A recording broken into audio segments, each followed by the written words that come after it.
భారత రాష్ట్ర సమితి సోషల్ మీడియా టీం జాగృతి ట్రాప్లో పడినట్టు కనిపిస్తోంది. కవితను బీఆర్ఎస్ టీం టార్గెట్ చేసేలా చేసిన జాగృతి టీం ఇప్పుడు ఎదురుదాడికి దిగుతోంది.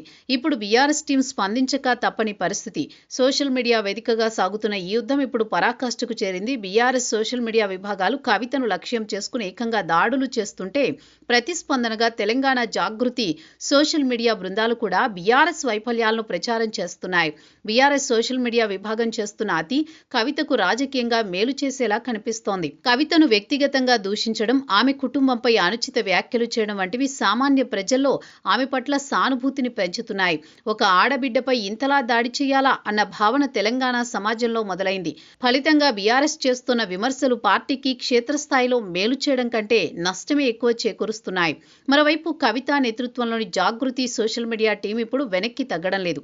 గత 10 ఏళ్ల బీఆర్ఎస్ పాలనలో జరిగిన అవినీతిని, ముఖ్యంగా ప్రాజెక్టుల నిర్మాణంలో లోపాలను కవిత శాసనమండలి సాక్షిగా బయటపెట్టిన తీరును జాగృతి బృందాలు విస్తృతంగా ప్రచారం చేస్తున్నాయి. బీఆర్ఎస్ పేరు మార్పు మొదలుకుని తెలంగాణ అస్తిత్వాన్ని పక్కన పెట్టడం వరకు ప్రతి అంశంలోనూ గులాబీ పార్టీని ఇరుకున పెట్టేలా పోస్టులు పెడుతున్నారు.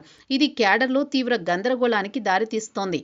సోషల్ మీడియాను చూస్తే వ్యక్తులపై అవినీతి ఆరోపణలు కూడా చేస్తూ వారు స్పందించేలా చేసుకుంటున్నారు. ఇటీవల శాసనమండలిలో కవిత కన్నీరు పెట్టుకోవడం, తనపై జరుగుతున్న కుట్రలను వివరించడం ఆమెకు సోషల్ మీడియాలో భారీ మద్దతు తెచ్చిపెట్టింది.